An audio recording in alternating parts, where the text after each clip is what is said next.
Continuamos nuestro estudio con la sesión 3 y continuamos estudiando sobre el reino de Dios. La semana pasada entramos en este tema, que no es solamente una lista, sino es una prioridad en todas nuestras vidas, sometiéndonos a la voluntad de Dios y la realidad de Cristo. No es nada más sobre ser salvos y ser perdonados para irme al cielo. Este es el principio, pero esta vida es como un matrimonio, no una boda. Entonces, ahora, ¿qué significa las enseñanzas de Jesús? Jesús enseñó la realidad del reino de Dios. Hablamos la semana pasada un poco sobre el Sermón del Monte. Y la primera sección es esta sección que es las bienaventuranzas, ¿verdad? Entonces podemos imaginar quiénes estaban en las multitudes. Si vemos bien de cerca estos pasajes, vemos que no eran religiosos que estaban. Y si había religiosos era porque estaban ahí como espías. Verdaderamente era la gente pobre, la gente que se sentía fuera del pueblo de Dios porque no podían ejercer la religión judía por diferentes razones, o porque eran pecadores, porque estaban fuera de la ley, no podían hacer las prácticas religiosas. Y entonces Jesús empieza a decir cosas como: bienaventurados los pobres en espíritu, bienaventurados los que lloran, bienaventurados los mansos, bienaventurados los que tienen hambre y sed de justicia. Todas estas cosas no eran virtudes que eran celebradas como un judío.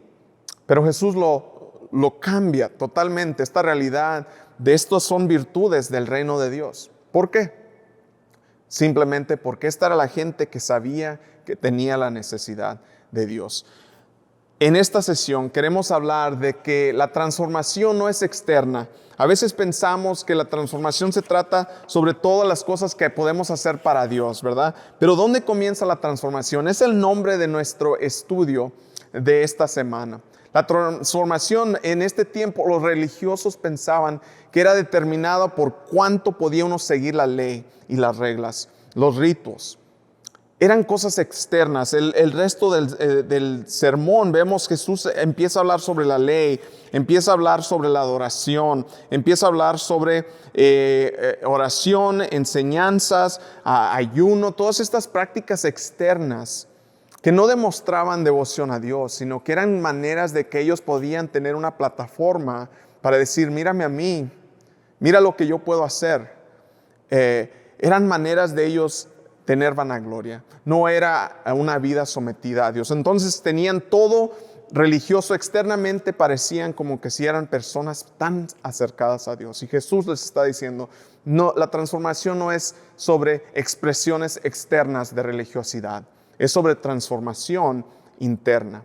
Un corazón cambiado. ¿Y cómo comienza eso? Sino comienza con una humildad y un rendimiento. Y esta multitud, muchos de ellos, no todos, pero muchos de ellos habían llegado a un punto que sabían: yo no lo puedo hacer solo, no me puedo acercar a Dios, no hay manera.